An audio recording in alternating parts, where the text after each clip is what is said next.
Welcome to the Finance Geeks podcast with Paul Cleworth and Warren Shute. Two financial planners shoot the breeze while sharing tips for making the most of your money and living your best life. Expect a lot of laughs and genuine insights that might just transform the way you look at your finances. Remember to follow, like, and subscribe to the show. And now over to the geeks in the studio. But they are not in a studio. They are geeks in their own office. Hello and welcome to episode 8 of the Finance Geeks podcast. Thanks for joining us. My name is Warren Shute and I'm here joined by Paul Cleworth. And today we're geeking out, talking about financial rules of thumb. So Paul, what have you been up to? So I've been busy. I'm always busy. Yeah. What have I been up to? I've been Karting. The karting thing as well. We'll get onto karting. I've been getting solar panels commissioned. I've got these solar panels in the garden, and I'm trying desperately to get them commissioned because the company I installed them didn't commission them correctly. They didn't do the DNO, which is the application to UK power networks for exporting energy back to the grid. They didn't do that properly. So I'm getting that sorted. But what's good news is my energy costs, my actual, it's with British Gas, my electricity costs have come down by more than a half in the last month. So it shows that they're working. I know the app's working. I'm just dead excited. Renewable energy, come on. Yeah, so loads, as soon as it gets sunny, my wife puts on the iron, puts on the heater. She's like, come on, let's use the electricity. Which is Brilliant. Which is great. But clean energy, I'm all about that. And at Tandem, we recycled stuff. We use an Altherma for an air source heat pump. Yeah. We send money back to ecology to reduce our carbon footprint. I'm all for it. Good. Secondly, I've been getting organised this week. I've been taking a leaf out of my own book by I had a meeting with my wife 2 days ago in the boardroom, and we talked about, for 20 minutes, we said, let's get some dates in the diary. So we had to get somewhere neutral to get dates in for date nights, for taking the kids out for half term, for some holidays. And I know you're very hot on this about booking things in and getting organised. So we did that. Lunches, as I say, what else? And Catherine, my practice manager, has put a date in the diary to clean my office. Operation Clean Paul's office. Is it that bad? So there's stuff everywhere. And I don't even want to show you behind the scene here because there's too much stuff everywhere. That's brilliant. My boys are coming back from school soon, and we're going to do some more gym sessions. So I've been doing gym sessions myself, but I'm doing it with them. So they're loving they're working out with you? Yes, for about half an hour. Miles did it twice last week. Rory's doing it tonight about 5 o'clock, 5:15. So and he's only 9. And we saw him in front of the mirror. My wife did yesterday, and he had his arms up like this, the sort of Arnie pose. Probably been seeing me in the bathroom or something. Look at the muscles. So, we got a photo of Ollie when he was about 9 doing that actual same thing. yeah. Well, it's a boy thing, and also it's brilliant. He wants to follow in his brother's footsteps, and Miles is 12, so he wants to. Miles is thin and getting tall very quickly, and he's nearly a teenager, so he wants to look after himself, and I love it. The fact he wants to get fit, great. Yeah, absolutely. Get them addicted to that rather than anything else. It's fantastic. Yeah. I think exercise, nutrition, it's brilliant. Yes, definitely. A little birdie told me that you had a birthday recently. I think we might have touched on it last episode, that you were coming up to it, the big half century. How was it? 5-0. It was awesome. It was phenomenal. My wife was so fantastic. She did so many surprises. It was great. So she's not trading you in for a younger model? No, I'm a keeper. She said. I'm all right. I'm at least safe for the next 12 months anyway, put it that way. You don't look a day over 49. Oh, you're so sweet. Thank you very much. It's like skincare I've been using, no doubt. That'll be it, yes. Pop over to the YouTube channel. You'll check it out. Very good. So, and you went away, didn't you? Where did you go? I didn't do. Yep. So, went away to Boston. So, my wife and she booked me a surprise trip. My father was born in Boston, or just outside of Boston, but we've never been there. And the kids weren't exactly excited about going. So, just me and Nick went over 5 nights and had a fantastic time. Really, really good. Nice.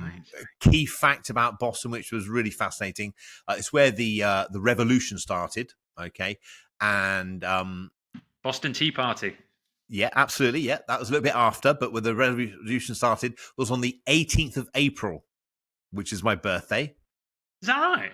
Yeah, in a place called Lexington. No. Which is the name of my firm. I'm not kidding you. You look it up. The American Revolution started on the 18th of April in a place called Lexington. We were blown away by this fact. So we were wandering around. We had tour guides show us around and stuff like that.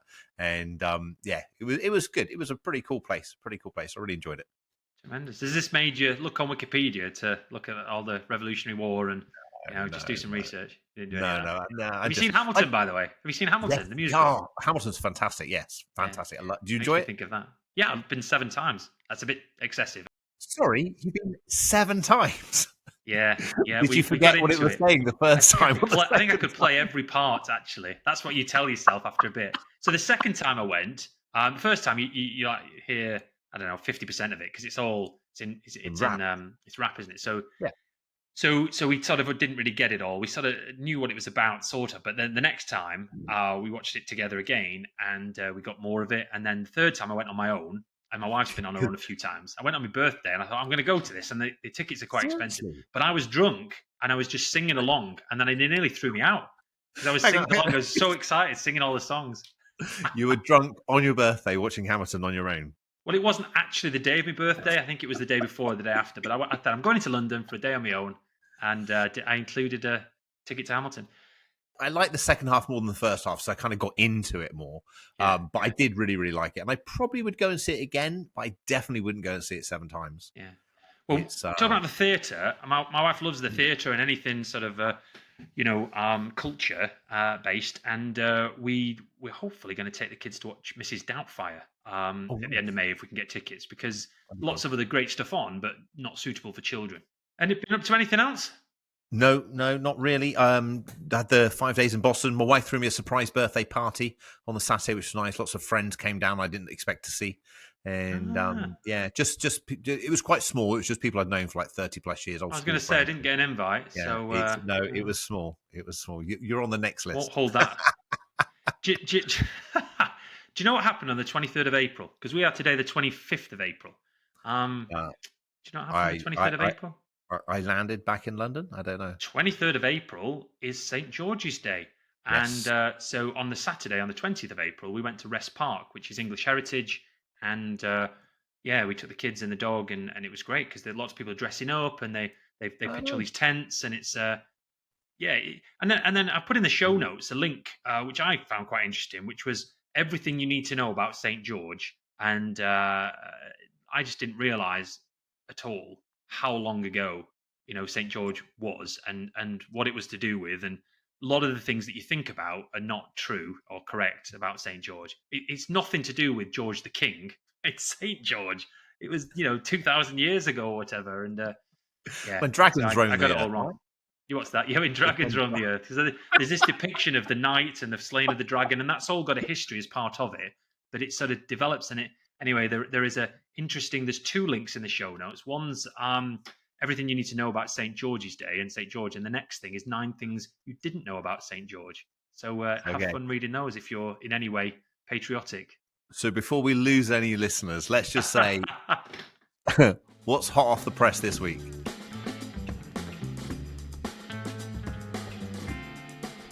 So, hot off the press. I've got quite a few things here, so you'll have a fun time covering these. I think there's been quite a lot going on and things that I've been reading. So, there's been a lot of, nonsense and frenzy going on about Bitcoin, right? Crazy stories about the increase in Bitcoin and so forth. And, it was to do with on the, I think it was the 20th of April as well, the Bitcoin has halved. So there's the Bitcoin halving every 4 years. And I was like, what the heck does that mean? So the Bitcoin halving reduces the block reward for miners by 50%. Means the rate at which new Bitcoins enter circulation is cut in half. Right. And the immediate impact on the Bitcoin price might not be significant, but the halving is supposed to theoretically expect to give longer term effects on supply and demand. And there's been certain people, there's a guy called Matt Haugen of the CIA of Bitwise. He's put articles out that reckons that Bitcoin will initially fall, but then eventually go back up to 250,000. And these are people with vested interests. So it made me think about get rich quick schemes and how loads of people out there have invest in this. It's not even investment, but they put their money into this complete gamble, Bitcoin, with the premise that they're going to get rich soon. And some people do make a bit of money through luck and get it in and out at the right time, but most people probably don't. And it's interesting because there's a constant barrage of messages today, and of this notion of intensifying the fear of FOMO. People do have this fear of missing out, and there's this flashy illusion that you're going to get wealthy quickly, because perhaps it's for those that maybe it's their midlife, mid career, maybe it's their late 40s, 50s, maybe they haven't got enough in their ISAs and pensions, and they say, right, I'm going to put money in this Bitcoin because I'm going to make loads of money. But the reality is, the people that are pushing all those articles about how much money you're going to make are ones that are going to benefit. So in the main, you do not invest in Bitcoin unless you've got money to lose, is my advice. What do you say to your clients about Bitcoin when they ask you? Do you just skirt over it quickly? No. I'm less dismissive than a lot of financial advisors. Are a bit evangelical about it. They're like, don't do it. And I agree, it's not an investment completely. But I also agree that we live in a world where things are changing and developing. And for some clients, having some money in there, if they really want to, as a speculation, that's fine. A How good much? client of mine, as a percentage, maybe 1%. It's I'm not talking huge sums of money. So I 10 own grand, 10 grand on a million, yeah, yeah, 10,000 on a million. If you put that in, if you're prepared to lose that, you might be all yeah, right. And what happens yeah. if it doubles in value? Do they then put more in, or do they get out at No, the right time, or is it just a play fund, play in fund? reality, when you say to clients, hey, look, you can do this if you want to. They raise it, obviously. I don't raise it. If they raise it, I say, look, you can do this. Well, this is how much I'd suggest if you want to do it. Very, very few go through with it. I've got one client who works in IT, and the sod never told me what he was doing, but he invested right early in the days. And I think he had at the time about 4 or 5 coins. He did particularly well out of it. And over the years, he sort of divested from it. But well, it was. I think it's went up to 72,000 or something. Now it's floating around 63,000. It's something like that per Bitcoin. A bit crazy. Do you know the other thing? The other get rich quick scheme, or the other thing that people have invested in recently, which is a bit more of an investment, but not a true investment insofar as it doesn't pay income, is gold. So one of my hot off the press things is that gold hit an all-time high of what was 2,448.8 on the 12th of April. That's dollars per troy ounce. And it's fallen back to 2,334 today. And it's due to really this sort of notion of it being a safe haven. And there's the concept that originally there was the thought that inflation, during periods where inflation's high, in owning gold, there's a reputation for maintaining the value during periods of inflation, and that the track record doesn't necessarily support that. But the others, there's this notion that it's a store of value, and that people have owned it as a way of diversifying.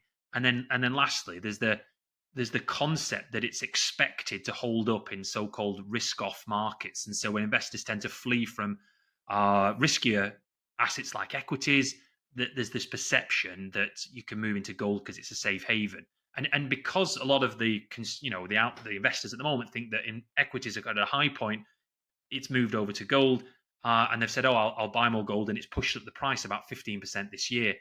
The thing that's happened recently, though, it's come down because there's a perception that US interest rates are going to actually not come down very quickly because of expected inflation that's going to incur in both the UK and the US. So we could be in for a period of longer, higher inflation for longer. And that previously, a month or 2 months ago, I would have said, "Oh, interest rates might come down at the end of the year." They may well not do now. But what about yourself? What's your thoughts on gold? Again, it's like Bitcoin. If clients really want to own it, I say, buy some then, but don't allocate more than 1% of your portfolio. It's not something we would put in to a portfolio by default. There's no real need for it. It doesn't pay an income, and you cannot own Krugerrands. You can buy a gold ETC, an exchange traded commodity fund. You can, there's various ways to own it, but it hasn't I think performed.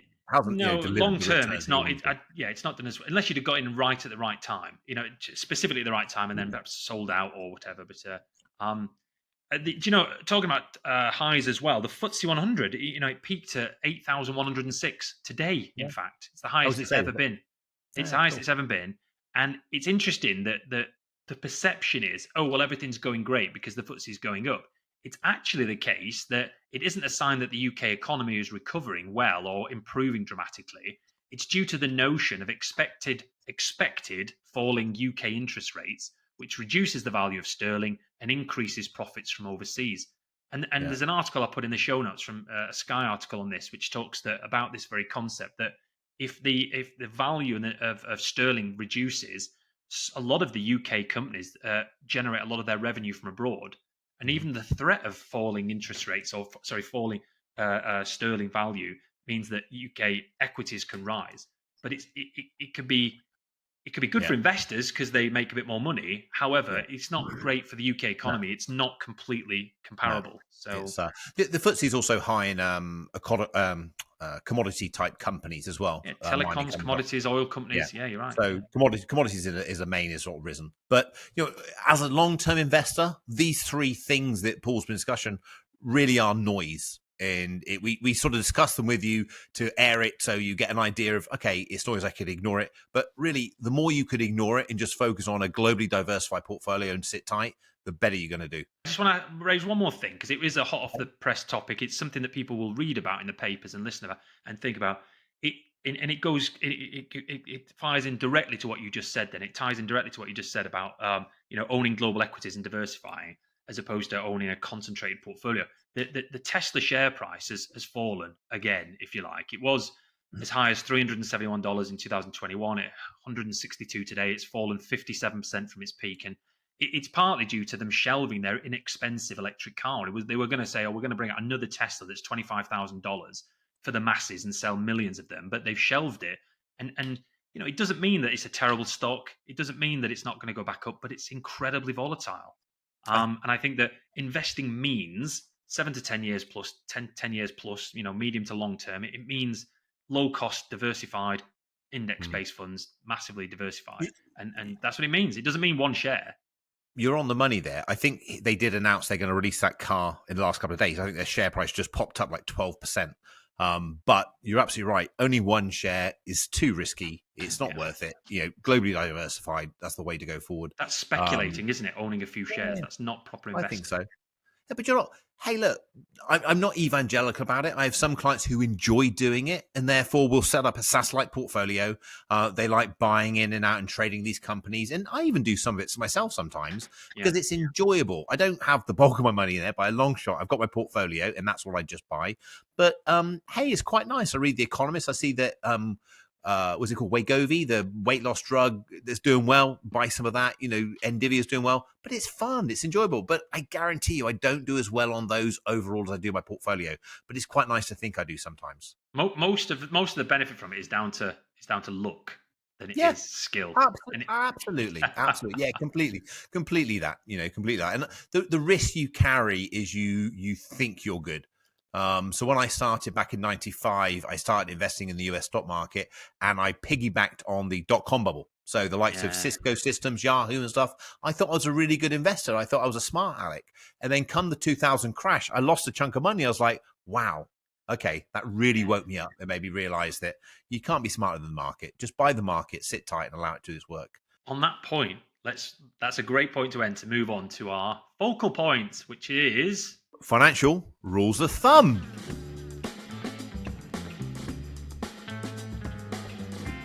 Do you know what financial rules of thumb are? Do you know what the English word that describes a financial rule of thumb, what it actually is? Go on, I want to see how clever you are now. I don't know, Paul. Why don't you tell me what this is? It's a heuristic. And a heuristic is a mental shortcut commonly used to simplify problems and avoid cognitive overload. But you can't say how smart you are and then read out what you've just said. Well, I didn't say I am smart. You're not. It's difficult for me to speak to someone as dumb as yourself on a constant basis without consuming a huge amount of cough medicine. I do dull my senses. No, listen. Heuristics. I think it's important to know that word because they're part of how the human brain's evolved and how it's wired, and it allows individuals to sort of quickly reach reasonable conclusions or solutions to complex problems. So the solutions might not be optimal, but are often sufficient to give limited time frames and calculative capacity. We should do a whole show on those. What's that? We should. There's some brilliant heuristics. There are mental shortcuts. But it goes hand in hand with the concept of what's a financial rule of thumb? It's a shortcut in some way to work out something complicated to solve a problem. So why don't you kick off and give me some of your financial rules of thumb that you, perhaps the Okay. ones that you use with your clients, your favorite ones. Okay. So the one I probably use the most often, and the one that's got the most attention when I've written articles for the press and things like that, is the 50-30-20 allocation. So when you're a financial advisor, financial planner, you're speaking to a client, you're looking at sort of options in what's available to them, what's coming in, what's going out. And quite often not, they'll say, oh, I earn this amount of money, I spend this amount of money. And you'll say, oh, congratulations, you've got X hundred thousands of pounds left over each month or each year. And they'll say, no, I don't have that. And there's a thing called spending creep, where they actually just tend to spend within reason about what comes in on various different things. They don't sort of allocate it. So we kind of use the premise of saying, okay, try and spend about 50% of the money that comes in on your household living expenses, your bills, your regular payments. And we suggest they have a bills account, so one account where all their direct debits and standing orders come out of. And then we say have around about 30% of the money each month to go on your general day-to-day spending. So your what we refer to as WAM money, your walkabout money. So money you'll spend every day on your grocery shopping, fuel in your car, getting your haircut, going out, that kind of thing. And then allocate about 20% of your money towards short and long-term saving. So putting that away for the future, whether it's into a bank account, building up an emergency reserve, or allocating it onto overpayment onto your mortgage, or putting it into your pension, that kind of thing. So the 50-30-20 allocation is not something that we created. It's quite well popularized online, but it's something that we do use with our clients, and that's how we tend to use it. As an example there, if someone's earning, for easy maths, £5,000 a month net income, £1,000, 20% would be allocated towards their pension and ISAs and so forth. And I think that for our listeners, do consider your monthly net income and say, well, are you allocating 20% to medium to long term savings? Combination of ISAs, pensions. You'll be doing pension through work, I suspect. And if you're doing that, you could maybe factor that into this notion. But it'd be better if it was 20%. I think it's as well as the one on top to work, well as that, you're going to build up a bigger pot. Yeah, we would go 20% of what you bring in. Your employer's paying, that's part of your package, but you really, you've got 80% to do other things with, 20% for yourself. Yeah. And Ollie, my son, I'm about to sit down with Ollie, my son. He's just about to start earning some money. And I said, look, you really need to be allocating some money for the future. And I'll go through this with him, just have these sort of these rule of thumbs. So if you stick to it, you're just way more likely to have a better financial experience, if you like, and build up a financial pot of money for your long-term future. There's no question. It's tricky to be strict with yourself. It is, yeah. How about you? You got something to share with us? So I think what I'll do is start with the ones that go hand in hand with that one, actually, because I've got a sort of rule where I would say to clients 5 to 10% would be for savings, 10 to 15% would be pensions. To try and separate the and similarly, we did a budget planner, which I'll put in the show notes for a download, where I would say, look, how would you allocate your monthly income? And it's to do with your age as well as the level of your income and how much surplus income you have. But very generically, I would say if you've got a mortgage, about a third, 40% max would be on the repayment mortgage, capital and interest mortgage. So 5,000 would be equal to what's that, 1666 up to £2,000 on a repayment basis. It shouldn't be interest only. If it's interest only and it's costing 40% of your monthly income, you can't afford it. How are you going to pay off the capital? So if it's a third, give or take, into the mortgage, it might be 5 to 10 savings, 10 to 15 into pension, and I would often say between sort of 4 and 6% for protection solutions. So again, it's all this is generic, but again, these are rules of thumb. Yeah. So for someone who's earning 5,000 and it's 4 to 6% of your income, £200 to £300 a month would be a combination of life cover, kick, income protection, private medical.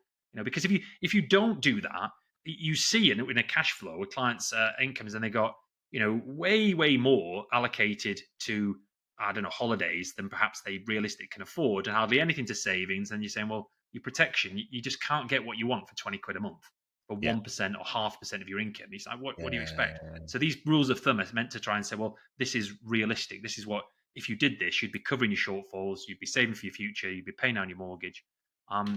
Those percentage allocations, that's my next one. And I guess, though, the protection allocation might start off with life cover, income protection as our accumulators. And as they get wealthier, it might switch towards maybe whole of life to cover inheritance tax and things. Yeah, absolutely. And the private medical insurance tends to go up every year. And when you're older, Yeah, it sure. costs more. So that things would go up. And other things like your mortgage costs when it's paid off. You say, well, how do I allocate that 33 to 40% that I was paying on that elsewhere? And the answer is you probably spend it on saving to cash, holidays, other living Yeah. expenses. Um, Okay. So why don't we talk about, why don't you go for another one and we'll okay, alternate? sticking to the same sort of theme then. Okay. And I do this often when I talk to audiences because these rules of thumb are great for getting information across quickly as a principle, but to save the first hour of a working day for your future. And that generally works out for an 8-hour day about 12.5%. So make sure the first hour, if you get into the office at say 8:30, so between 8:30 and 9:30, that hour of work, you're going to put that away so you can retire early. That works about 12.5% of your income. Okay, that works. That's a good rule Yeah, of thumb. just, Like just that. Like yeah, that. just quite a nice simple one. What about the? We talked about investing earlier and the way that we like to encourage our clients to invest, but there's the rule of 72, Yeah. and the rule of 72. It's a sort of a formula that calculates how long it will take an investment to double in value based on its rate of return. One of the rates that I talk about a lot to clients and give the example of is 7.25. I usually add the five, but 7.2, and I say, well, your money will double in value every 10 years if you get about 7.2% return, because that's annualized, compounded. And so if you've got a 3% return annually, it's 72 divided by 3 to give you the number of years it will take before it doubles in value. So the rule, it applies to compound interest rates, and it's accurate when the rate of return is between 6 and 10% a year. There's different rules you can use if it's much Okay. more or less than that. But it's sort of it's quite useful because assets, invested assets, certainly with a high level of global equities, should theoretically double every 10 years. Yeah. Yeah. Yeah. Okay. I like that one. I like that one too. Okay. So the rule of 300. Yeah, go on then. Rule of Yeah. 300. Yeah. So when we're looking at, okay, how much do I need to retire? It's a great question. Almost every financial advisor on the planet gets asked when they're at a dinner party, how much do I need to retire? How much is enough? And as a general rule, it's about 300 times your monthly required income. Now, it is a general rule because we take into account defined benefit pension schemes and state pension schemes and such like. But as a general rule, if you've got 300 times your monthly required income as a capital sum of money, that's going to generate enough income at 4% to cover your income requirements. So £1,000 a month income, a lump sum of £300,000 is going to generate about £12,000 a year, £1,000 a month. Yeah, good one. I like that. We touched on it in a previous episode about talking about budgeting and cash flow and stuff, but Yeah. it's definitely a good rule. The rule of 300. Yeah. The talking about investing, there's the 100 minus your age. That's a rule. Yes. Yep. Now sometimes it's 110 or 120 minus your age, and it's to do with the level of asset allocation. Assets being cash, bonds, property, equity. The two big allocations are equity and bonds. So if you were age 30, 50. if Oh, you're age 50, yeah. you could have 100 minus your age. So you could have a 50-50 portfolio, Which is 50% crazy. bonds, 50% equities. But the Isn't it? rule in itself is a little bit old hat. And I think that It if is. you took it as 120 minus your age because you're going to live longer, statistically, then you say 120 minus 50, that's 70. So should I have 70% in equities, stocks and shares, 30% in bonds? Even that, I'm 100% equities. Are you? Yeah. Yours? Yeah. 100% Yeah. global Yeah. equities. Yeah. Tell me, 100% clients, equity. that the starting Yeah. point for investing is 100% global equities. You add bonds, not for growth, but to reduce levels of volatility. So, even though this is a rule that's quite well known, 100 minus your age, I'm not sure it works that well today. And it's horses for courses. It's a terrible expression. Okay, so while we're while we're on the investing scene, I'll Yeah. go on to the pension fund values. So Fidelity did a bit of research a couple of years ago, and they came up with the sort of parameters or guidelines of how much you should have saved in your pension fund based on your age. And this really works on the basis that you'll be drawing on a pension fund from age 67. So of course, if you're going to retire earlier, then they won't quite work out. But they say age 30. You should have 1 times your salary in your pension fund, or I assume really it should be 1 times your desired income that you want from retirement. Age 35, 2 times. At age 40, 3 times. Age 45, 4 times. 56 times. 55, 7 times. 68 times. And then at 67, about 10 times.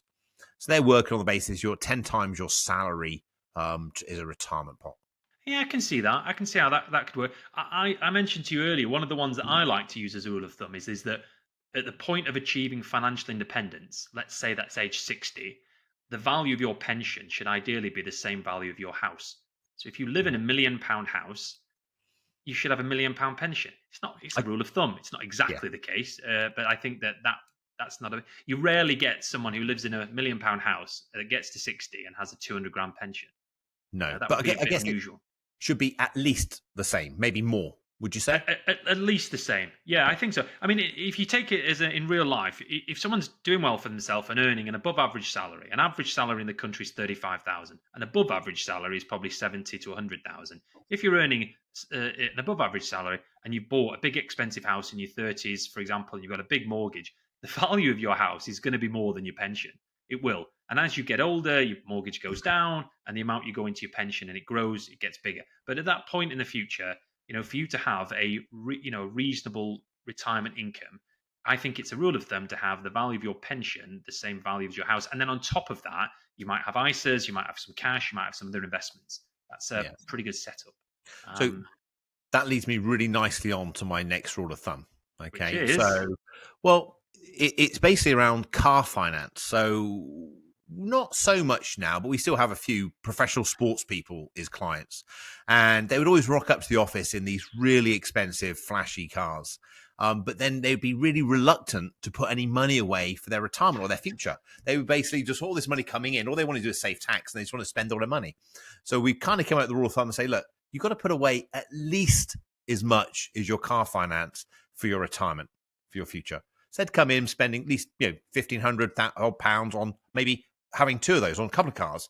And we're like, look, you really should be putting the same amount of money away for your future as well. So our rule of thumb is to save at least as much as your car finance is, whether that's £1,500 or £300, whatever it might be. do you? I thought you said twice as much. No, Previously. at least as much. No, just at least as much. Yeah, just as least. Gotcha. Yeah, just as least as much. But There's twice another- as much would be better, obviously. It would. And when we talk about these, allocating your monies on a monthly basis and to various things, saving, spending, and so forth, it obviously is quite generic. But you can't. The point is, you can't save all your money and spend it all, and you can't also save it all and then not have a life. You don't want to defer gratification and save 80% of your income. So do obviously take advice and think it through based on an individual basis. But the car rule one, got another car rule finance rule for you, financial rule of thumb, the 24-10 rule. It's this notion that if you buy a new car, it's best to pay cash ideally, but if you do borrow, you should put 20% down. The finance would be over 4 years as a maximum. That's the 4. And the 10% is that don't put down more than 10% of your income towards the car. So if you earn £5,000 a month, £500 for the car finance. And it's about limiting the type of vehicle you'll buy. I have seen a lot of clients that can't really afford, in my opinion, to buy a Range Rover at £80,000 costing. But they buy it because it's a status symbol, and they're doing it to the detriment of other things in their life, specifically saving for the future. Just come to mind something we do with pocket money. So this is something we do with our own kids, and something I've advocated in when I've done educational talks and things like that, is giving pocket money to your children. We're very much into them earning the money. And we link the amount of money they get to their age. So my kids, when they were 10, they got £2 for each year of their age. They got £20 a month. Okay. At 15, they got £30, £2 for each of their age. They would buy their wants, we'd buy their needs. So, these school trips, school uniforms, that kind of thing. But if they wanted to buy some stuff in the supermarket or shopping, they would use their pocket money for that. And then as another rule of thumb, as a side of that, what we say to them is anything up to your monthly allowance, you can buy. So if it's something costs £15 and you're getting £15 a month, you feel you want to buy it, you can buy it. But if it's more than that, I want you to check in with us first. So anything up to your monthly allowance, bring it to us. So my son used to buy computer games, maybe a £30 computer game, come to us. Okay, do you really want this? Do you think you're going to play it? If you found anywhere cheaper online, okay, give us 24 hours, come back. And he'd come back and they say, I still want it, Dad. Okay, go ahead and buy it. And that has really enabled them to make smart money decisions. Well, it's a check and balance system, at least, isn't it? Because it's also a chance to think it through and have somebody else, help you with the decision. Because even at a small basis, kids have got to learn somewhere as to what value for money is, and does it make sense to buy this? I mean, my children not so long ago wanted to spend. They said, we've worked it out. We want to spend £80 on Robux. Robux is the currency in the game Roblox, and they, as any parent with children of sub 13 would know. But I said, and they said, oh, if we do it this way, and I transfer it to him, and we get these amount of points. I said, you really want to spend £80 of your savings, and they had birthday money and Christmas money on a digital currency to spend on, wraps and things in the car and games and guns and things. It's like, what? Skins? It's another thing. Apparently, it's a thing. Skins. And I said to them, no, you're just not doing it. Well, that's good though. I think I ended up buying them £20 worth of it between them of Robux, and then they bought things with that, skins and stuff of the game. But this is the big companies. Roblox is a sort of listed company on the Nasdaq or something, or the S&P, a massive listed company. Yeah, huge. Share price, everything. But Microsoft that own Xbox, of course, you buy games. The games are 50, 60, 70 quid, outrageous. You buy them online now, but then you can buy things in the games. These monthly costs, these extra colors and better, faster cars and stuff. And my son's well into it, but it just seems crazy to buy something that's not even tangible at all. Way of the world. And then another sort of rule of thumb I've sort of said to my kids, so my children are getting older now, and just said, look, for the first sort of 30 years of your life, just really focus on learning more and becoming really great at what you do. Focus on education over salary. Don't look for the job that's going to pay you the most salary. Look for the job that's going to give you the most opportunities and allow you to progress in your field. And then the next 30 years, so we've gone from 30 to 60 now, really that should be focused on building your career and saving, putting money away, start accumulating, paying down debt, getting a mortgage, paying it down, putting money into your pensions, building that money up. So then when you get to around 60, the third 30 years of your life, you can then enjoy that money and sit back, and you've worked hard for it. You've got a good education, and then you can make sure you spend it and get rid of it all. I like that. Third. Yeah. Yeah. Who knows what they're going to do at 18 or 21? You've got an idea. You might have a dream, but it never really works out that way due to circumstance, experience, luck, and so forth. But you try one thing and then it becomes another. But probably by 30, you've done you've tried a few jobs, maybe you've found your career, and then it starts to develop in it. So I like that. They're very good. Yeah, I think we can rush into things too quickly as well, can't we? Oh, definitely. My wife's niece she's young, 21, out of university, and I'm not saying this is in any way a bad decision, but the point is she's got a career, she's doing well for herself, she's a lawyer, she's decided to buy a house, and that's great, fantastic, with a boyfriend, and it's a testament to her ability to herself to be able to do that. The point I'm making is it's still quite early to do that. If one's decided that's the career I want, that's great. You know what you want. And it's every different things bring different people happiness, but it's still quite early, and you don't have to rush into these things. No. Do you know the other rule of thumb with regards to not rushing into things, but to do things first is we've skipped over it in a previous episode, I think, but it's just as simple as paying yourself first. Yeah. And it's an old rule of thumb that helps you save rather than spend all your money. So even if your budget is tight, the concept is to put some money into savings as soon as you get paid. That's paying yourself. And you're saving first rather than last. So it means you're much more likely to save the money rather than spend it. And I think you use this with some of your clients, don't you? This concept of paying yourself first. Yeah, absolutely. Yeah. I'm passionate about it. I think I first read about it in the Rich Man of Babylon. I think I was in that book there. It's not what's left at the end of the month, is it? It's not saying, I'll just save what's left. Which is how most people operate. They'll pay. But if you think about it, if you're an employee, HMRC and the government have got this nailed, right? They don't allow you to get paid, and then when everything else is settled, then pay your taxes. They want their taxes first. And what I would say is you should be equally as important as HMRC. So they pay the taxes, you pay your 20%, and then you've got the rest of it to enjoy and adapt your lifestyle to that. So evangelical about making sure you pay yourself first. Otherwise, you're on this hamster wheel that you'll never get off. And it's not when I earn more money, because when you earn more money, your desires, your travel plans, your house, your car, all increase proportionally, typically. So your lifestyle will just keep growing. You have to just draw a line in the sand and say, right, as of today, I will. I've got 4 more rules of thumb. How many have you got?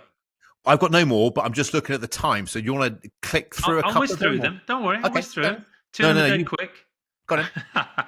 So the first of the four is when you're thinking about life insurance and how much should I have, 10 times your salary is quite typical. I mean, I've seen 20 times written in certain rules of thumb. I thought, well, that's a lot. You know, if you're on 50,000, 500,000 pounds of cover is reasonable and probably affordable. 20 times is a lot. Well, yeah, but if you relate it back to the rule of 300, it should be 25 times. That makes sense? Well, yes, but as you get older and your pot grows in value, Yeah, the relevance for less. life insurance is less. You need probably less. So it's again, this rule of thumb is not specific advice. The next one, expenses and emergency fund. We talked about it previously, but having 3 to 6 months worth of your expenses in an emergency fund is quite common and a fairly reasonable rule of thumb. So I generally say 6 months when you're at the point when you hit retirement. But if you're building your assets and you're employed, 3 months is probably enough of your income for just cash pot. The rest can be allocated. Yeah. The third of the last four I was mentioning is the rule of 10. It's the 10-10-10 rule. Never heard of it before, looked it up, thought, oh, this is quite interesting. It's a transformative approach that involves examining the potential impact of our decisions over distinct time horizons. So when you've got a decision, you're faced with a choice, you're encouraged to consider the effects of your decision over the next, and how it will affect you over the next 10 minutes, the next 10 months, and the next 10 years. I don't know if that's got any legs. No, it has. It's about perspective. It's about thinking about things from a perspective. And I think so many people don't even consider their decisions. They just do it. I've certainly know people, they've made some decision. I'm like, why did you do that? Do you not think anything through? And sometimes it's not age related. They could be older and you think you should know better. So that 10-10-10, okay, how are things going to be in 10 minutes if I make a decision? No, 10 months, 10 years. Yeah, I like that. Do you know, when I was a child, I remember the lots of things that my mum would say to me, but one of them was, that's your problem, you just don't think. It's true though, right? It's true. You just don't think, and as a child, you don't think it's true. That's why why it's quite nice being a child. Consequences, what are they? Live irresponsibly. Tremendous. It's when you get into your 30s, 40s, 50s that times are tough and you've got to actually think about responsibilities and your decisions you've got to make. So the last one before we move on to two pennies worth is the Pareto Principle, the 80-20 rule. So it's a classic. It's also known as the law of the vital few and the principle of factor sparsity. That one's a bit geeky. And it states that for many outcomes, roughly 80% of the consequences come from 20% of the causes. But in business, we generally say something like 80% of your sales come from 20% of your clients, or 80% of your reward comes from 20% of your efforts, and it's quite accurate, to be honest, the 80-20 rule, the Pareto Principle. Surprisingly.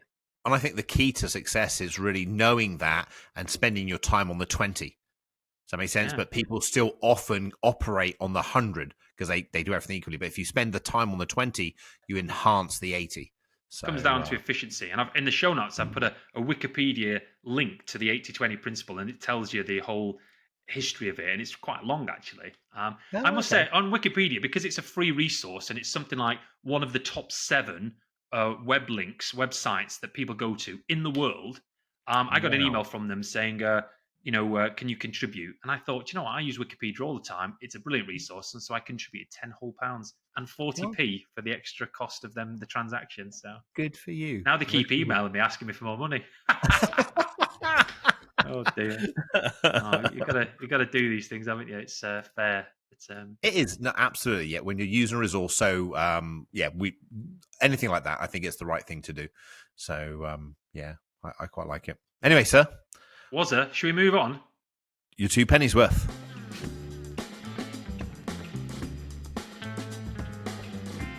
Go on, I've been rabbiting on. What's your 2 pennies worth? Tell me. This app, it's an app, okay, and I think it's absolutely fantastic. It's really absolutely good. Fantastic. It's absolutely fantastic. That's like an egg joke, isn't it? It's excellent. Go on. So when I'm in London, I always use City Mapper to get me around.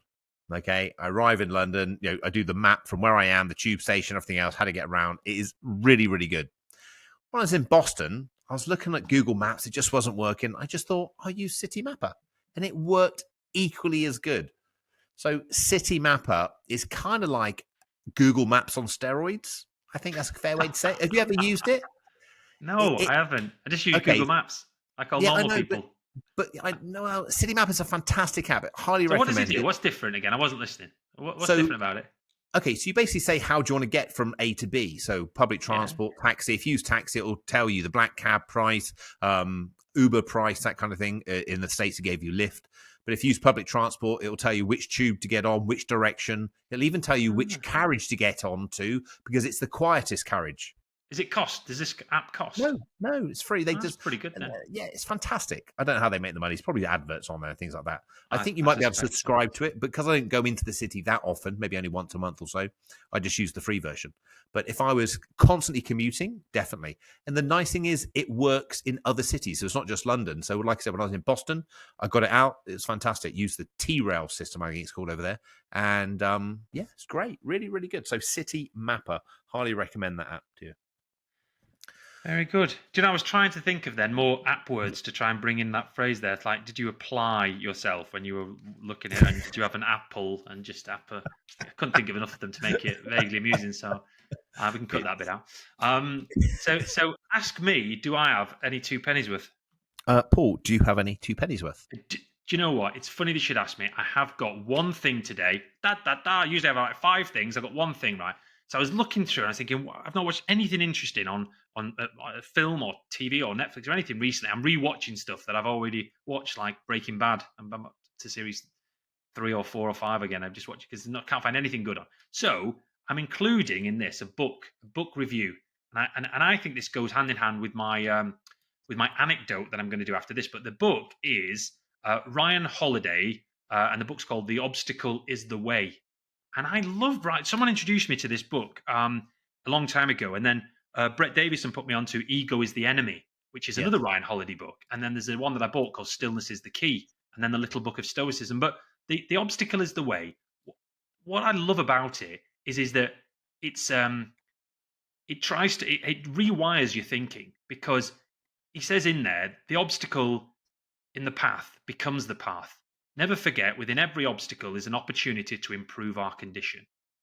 And so if you actually make the problem part of your journey and think, right, there's always going to be problems, so I'm just going to have to deal with it. But that's not a hindrance. You know, we all have at least one obstacle we're facing for some frustration, some unexpected problem or an ongoing issue. And if you don't have it now, you will have one in the future. So it's all a question of how you respond. So, you know, what if you got to ask yourself, what if there was a better way to handle it, even if you can't necessarily change or make sense of it? It comes down to your perception and your how you deal with it, your attitude towards it. Because if you do that, you'll deal with it better. So it's about using 3 key steps. You know, you've got to perceive differently, you've got to take action, and you've got to exert your will. Okay. Do you know I used to do door-to-door sales back in the day, 1997 to 2000, for a company called Airpig, right? And I loved it. I was good at it, right? But in the sales meetings, they used to say that the managers, who wants problems? And we'd go, me. You all put your hands up, right? I want problems. I want this obstacle. And the reason is because they say problems are OFGs, opportunities for growth. Okay, nice. Yeah. So if you accept the fact that there's going to be problems and you're a brilliant problem solver, you do, yeah. This is it. You know, give me problems, I will sort it out. And you just think I'm going to. It shows resilience. It helps you, you know, live and if you have problems, it's this notion as well that you can then appreciate what happens at the end of it. If during the problem times are tough and you're a bit miserable, when you come out of it and you solve it, you're then happier and you appreciate happiness. You do, yeah. So it's there must be some kind of neuroplasticity or something, I think, in there. That's what Huberman would talk about, I think. The Greek Stoics said that you can't control your external circumstances, but you can control how you respond to them. I completely agree. Do you like that, Warren? I do like that. I like your stoicisms. They're very good. They're very good. I do. I think it's a mindset. More of that, please. More positivity. That's what we want. You actually said you haven't watched anything good. Can I recommend Red Eye on ITVX? Really good. Is that good, is it? Really good, yeah. Really, really good. I'm only on episode 2, but yeah, so far, so write really that good. Down. Yeah, Red Eye. Oh, it'll be in the show notes. I'll just look later. Very good. Very good. Okay, great. So, should we move on to Q&A, quotes and anecdotes? Let's go on to Q&A.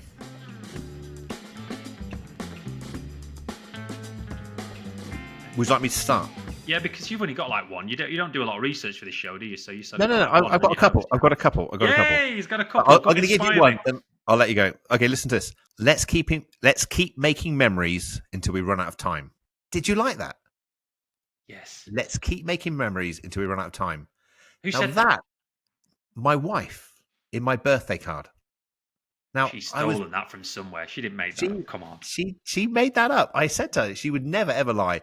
I was like, wow, that is so profound. I'm going to quote that on my podcast. She goes, oh, don't mention my name. I said, of course, it's so good. Let's keep making memories until we're out of time. And it's so true. And I'm like, let's do that. Well done, Nikki. That's excellent. Yeah, well done, Nikki. It's go on, give us some stoicisms. So I got a couple of quotes. Then I wanted to do, because it's quotes and anecdotes, and we haven't done many anecdotes. I've got 3 short quotes now, but I've got a great anecdote that I wanted to tell everyone about, right? So here's a good one for you to keep you feeling good, right? The greatest glory in living lies not in never failing, but in rising every time we fall. Oh, yeah. Nelson Mandela said that. I'll give you another one. The way to get started is to quit talking and begin doing. Mm-hmm. That was Walt Disney. Love that. How many people talk about stuff all the time? I'm going to do this, I'm going to do that. It's like, well, get on with it. What do they say? Ready, fire, aim. Yes. Third one. Your time is limited, so don't waste it living someone else's life. Don't be trapped by dogma, which is living with the results of other people's thinking. Steve Jobs. Okay. I like that one too. So listen, this anecdote, right? So I saw clients today, 2 hours, 20 minutes team chat. That was quite a lot because you got to look down the camera, you got to be on form the whole time. And it was lovely because I hadn't seen them in a while, but I spoke to them and we'd emailed and stuff. There's a couple, he's 57, she's 61, he's the toy boy. They've got 2 kids as well, 2 boys, 19 and 23. The wife does some part-time work and I think she's not working currently, but the husband is a BA pilot, a captain. So having this chat and then going through things, and the anecdote is to do with how their circumstances have changed so dramatically in the last couple of years, and how positive the meeting was, and how pleased I am that it went so well. So the concept at the beginning was showing them how they could become financially independent in, say, 3 years when he reaches 60, and there's things they want to do. So we elaborated on these things, like I was really getting them to think about what do they really want to do? What might they need to spend a lump sum of money on? Not just how much do you need. And we got through talking about doing the garage, putting a WC in and a wet room, having a laundry room downstairs, and extending the house. And it was going to cost 150 grand. It's a lot. He talked about buying a boat, 30 grand came to a figure, and then paying off the loans for the kids. The student loans, about 30,000 each. So they're going to need an extra 250,000. And I'm running through it with them, and there's these big expenses, but they're going to bring them joy. And the long and short of it is, they can do it. They can hit all of these goals. They can have the income that they want in retirement, and they can pay for these, which is great. But go back 2 years, had a mortgage, still got a mortgage today, but it's got a plan to be paid off now with actually some inheritance. And in that last 2 years, the dad's died. So they've dealt with lots of things from going into care to him dying. So it's all very sad and emotional, of course, and dealing with it and driving hundreds of miles to his house to sort things out and going through probate. It's all very miserable. And then my client had fallen about 18 months ago, cracked his head, had a concussion, and then couldn't fly. Thought he was going to lose his job. Thought, this is it now. How am I going to pay off my mortgage? This was before his dad had passed away. So he's dealing with his dad. He's dealing with the situation there. Didn't have income coming in, or it was a reduced income through sick pay. Then he might have lost his job and to work as a pilot, because you've got to be super healthy and you've got to pass all these medicals. And I talked to him today, because he's come through all the way through back to flying now after all this time. The change in mindset has been enormous. So 1 minute he thought he could lose the house or never pay the mortgage off. Next minute they've come through it, and I said, look, you've got to be really grateful for this, and celebrate this as a win. Because me now showing them a plan to say, okay, you can be financially independent, and they've now got choice and freedom and flexibility. And I said, look, that's all good, but you've got to enjoy the small things, be content, have things to look forward to. And to use one of your phrases, Warren, have a future that's bigger than your past. Isn't that what you say? Yeah, it is. Yeah, yeah. And I think it might have been coined from Dan Sullivan. I don't think I actually created it, but I do say I it. love Yeah. that. And I've Yeah. taken that on board from what you said. I'm constantly learning from Yeah. yourself as Good, well good, as other good. people, most of Good, others. good, good. But Of course. this concept of, it comes down to mindset, I think, and belief and planning and this resilience and stoicism and having this structure to your life. So I'm really pleased that I did my job well, helping them not having to worry about money, and then to plan out how we're going to do the things they want to do financially with a game plan and a cash flow and a forecast, but then giving them this structure. So we were talking about, having date nights and going, on holiday at certain points, and sort of, he wants to say very keen to buy this boat and spend time on it, and I think that I just was really proud of the way that it went. So No, in good the for you. same in the strap Yeah. line that I have for planning your adventure, focus on happiness, plan for the future, live in the now. We were absolutely doing that. We're doing all of those things. Yeah. Makes you feel good, doesn't it? It does, and it just shows that financial planning is one of the best, if not the best, profession and career you can have. Yeah. And it's even better when it all goes right and you get clients that not just. I don't want them to be saying thanks all the time, but I'd rather them just feel like they've got freedom and flexibility and choice. If I can make them feel a certain way by fiddling about with the numbers and dealing with the tax and investments and taking all that boring stuff away from them, so they don't have to think about it, they get the mindset right. And I was like, wow, this is great, fantastic. It's a noble profession because we're actually trying our very best to be a fiduciary, to help clients, put them first, and look out for them. And Yeah. it means I'm gonna have a good night's sleep tonight. Good day, check. Yeah. Yeah. Yeah. Yeah. No, completely agree. Completely agree. And that is a great way to wrap up the show, don't you think? I think so. See you guys next time. And Warren, how do we wrap up now?